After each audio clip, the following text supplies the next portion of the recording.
This is just a routine inquiry in the investigation, Benny. If you're truly innocent, I recommend that you cooperate fully and answer my questions seriously. Where were you when we were chasing Coolyn in the Ripple wine cellar? Were you her accomplice in stealing the suitcase?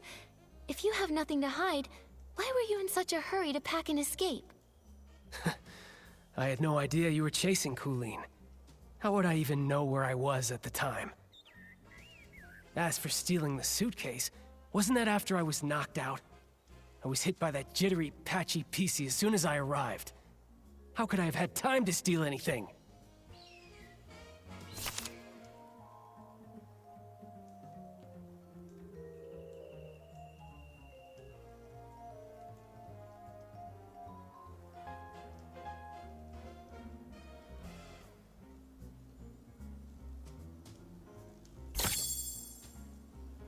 Benny, I'm afraid that what you don't know is that we've already spoken with that patchy Piecey you mentioned.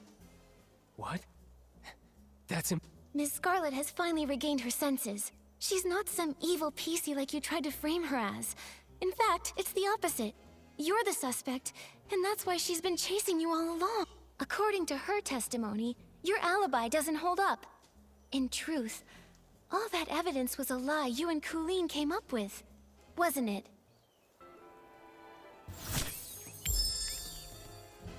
Coolyn, refusing to talk won't help.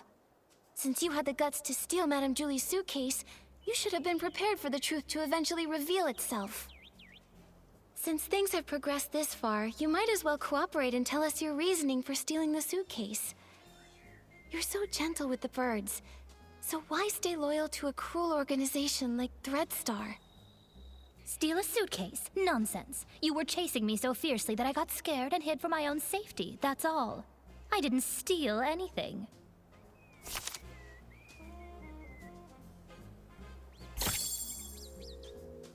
Those scraps were found in your possession. Still going to deny it? Just some cloth scraps. I used them to test detergents. What? Is there a rule against bringing your own scraps to Ripple Estate? If they were really just scraps for testing detergent, why did you keep carrying them while running away? Even when you were cornered, you still wouldn't let them go. I'm a professional detergent bar owner. I have my reasons. Besides, you suddenly chased me. I didn't have time to think about what I was carrying. If you can't prove where these scraps came from, stop wasting my time.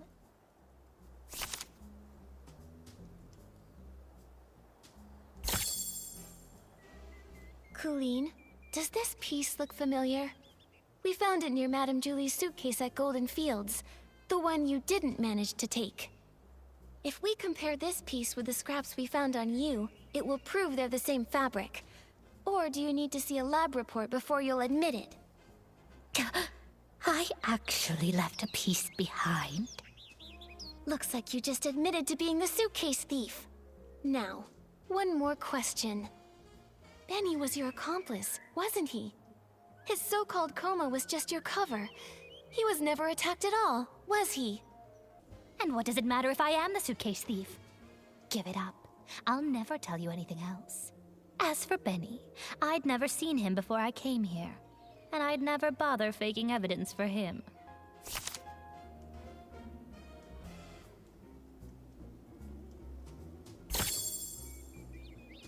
Benny's notes say he often visits the Nightshade Lounge, the very one you own, Coolyn. He even pays monthly tabs. A hands-on bar owner that goes as far as to personally test detergents, and even carries around test fabric scraps just in case. And yet you claim to never have met someone who's obviously a regular customer of theirs. What a liar. That fool. Of all the things, how could he drop this page? Stupid. Utterly stupid.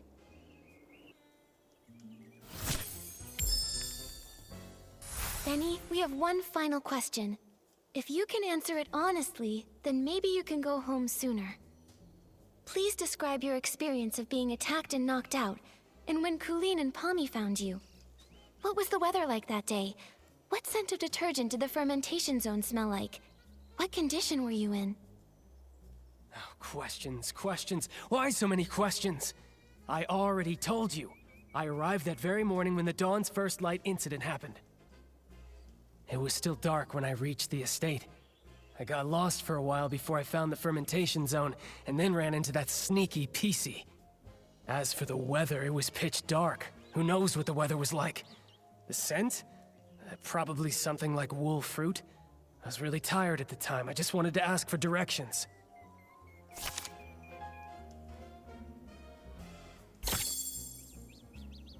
Is that all true? Because that's not at all what Coolyn said. Take a closer look. Her account of the first time she saw you doesn't match yours at all. What? It should match. I was just lying there unconscious and... You noticed too, right? She said the fermentation zone smelled of aroma lily, but you said wool fruit. If I didn't know any better, I'd say one of you wasn't there. I just got it wrong. It was a mistake.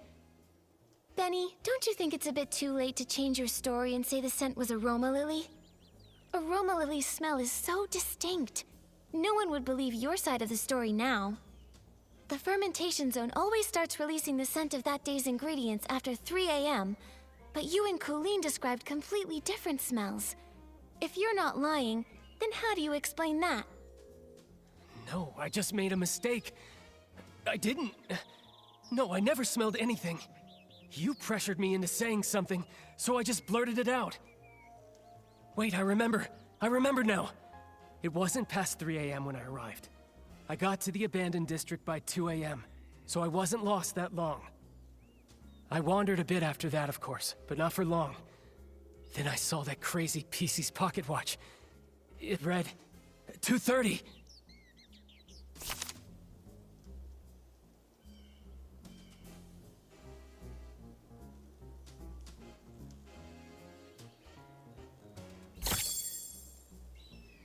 You made a huge mistake, Benny.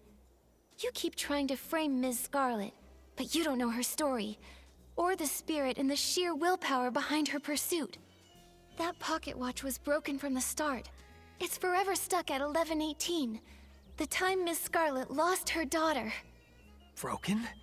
Always broken? Lost her daughter.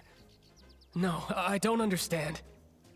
Her daughter was murdered by Threadstar. You couldn't have seen 2:30 on that watch, so you're lying. Benny, I suggest you confess.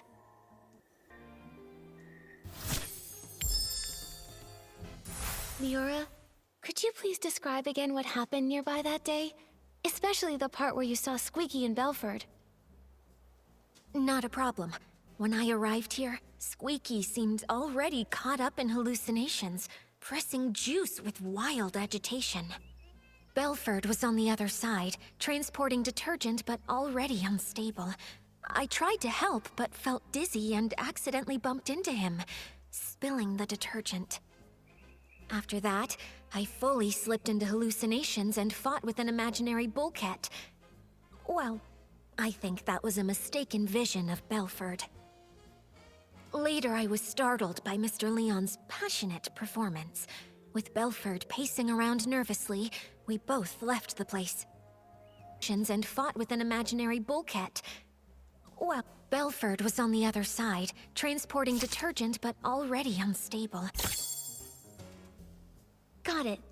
Liora testified that she bumped into Belford and accidentally spilled detergent all over the place. But last time we investigated here, we saw lots of organized detergent bottles near where they bumped into each other. Someone stood the bottles back up, and that Piecey who did so is very likely the culprit. Miss Nikki, please let me examine these bottles. This one's scent. It's Benny. If this bottle of detergent with a different scent really was dropped by Benny... Oh, I see. In that case, there's still one suspicious detail. When Benny was looking for the detergent that he had dropped, he tidied up the spilled bottles by force of habit. But if he had the time and energy to do that, how could he have not taken the detergent he actually dropped? Indeed. In his case, not having detergent is probably as bad as not wearing clothes. I think maybe he did take a bottle of detergent, just the wrong one. Miss Nikki, what do you think?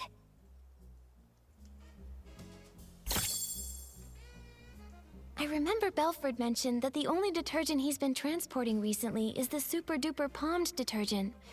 It doesn't smell like anything, and matches the characteristics of these detergents. I see. Since the bottles all look alike, and the scent difference is minimal, it doesn't surprise me that he grabbed the wrong detergent in a hurry. Even if Benny did grab the super duper palmed detergent by mistake, he probably realized it a long time ago.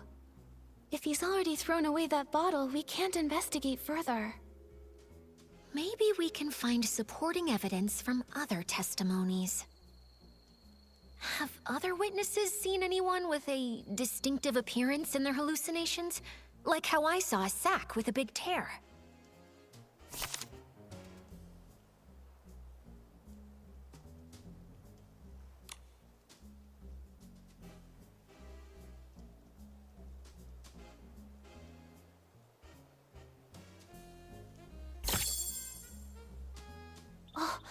Squeaky said she saw a big sack split open after being scared by another noisy sack. Maybe what she actually saw was Benny, who got a big shock from Mr. Leon. That's definitely possible. Looks like I'm not the only one who saw a hallucination resembling Benny.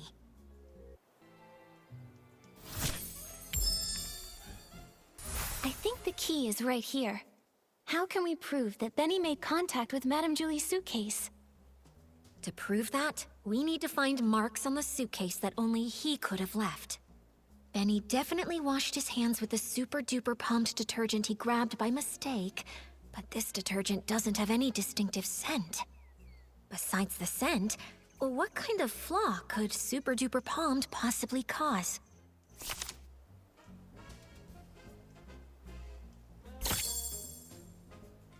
Alan once told us that super duper palmed can amplify the effects of other types of detergent, so powerful that the estate won't even sell it to any outsiders.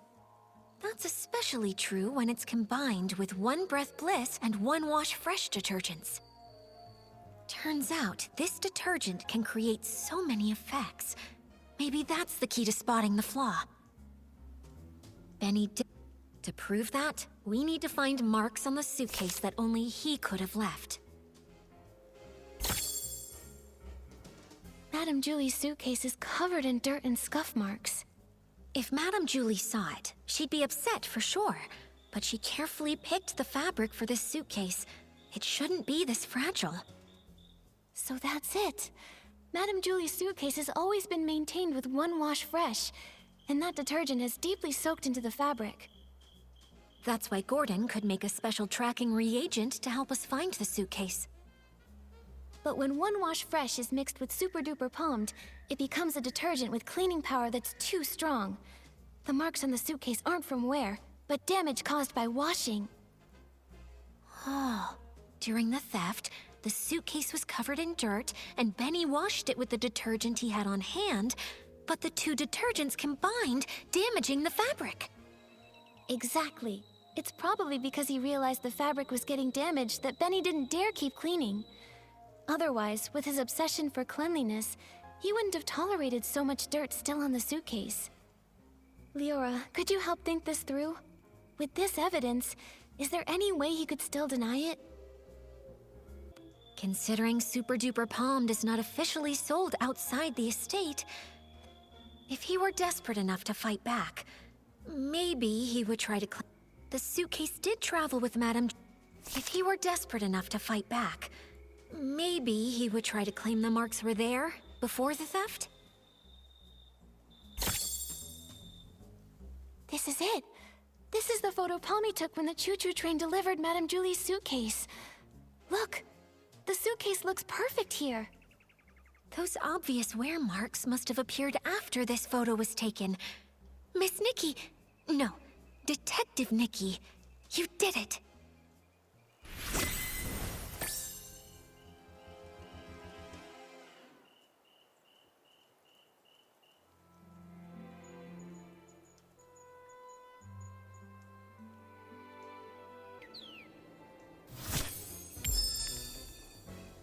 Benny, we've brought solid evidence this time.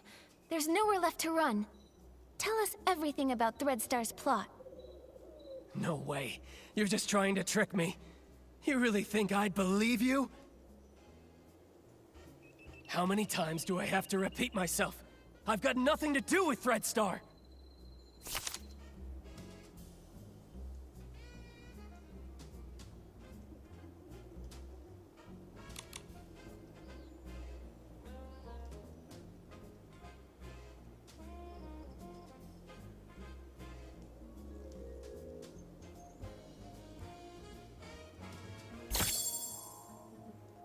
A minor offender involved in coercive sales and forced rentals, sentenced to 100 years in prison with compulsory labor. How? How did you find this? Don't bring that up. No! You served Threadstar centuries ago, and we should believe you're not involved with them now? Benny, if you keep this up, you'll only end up back in prison, and for even longer next time. Why won't you confess? No! An old news... I never stole the suitcase, or tried murdering Julie. Coolyn! She's the one who did it! Do you see it now, Benny? Madame Julie's suitcase has traces from the mixture of Super Duper Palmed and One Wash Fresh, the latter being the detergent used to clean the suitcase regularly. So what? Where did that Super Duper Palmed come from? The only explanation is if someone left their own detergent behind and took the transport shipment. And I think the culprit is you. No!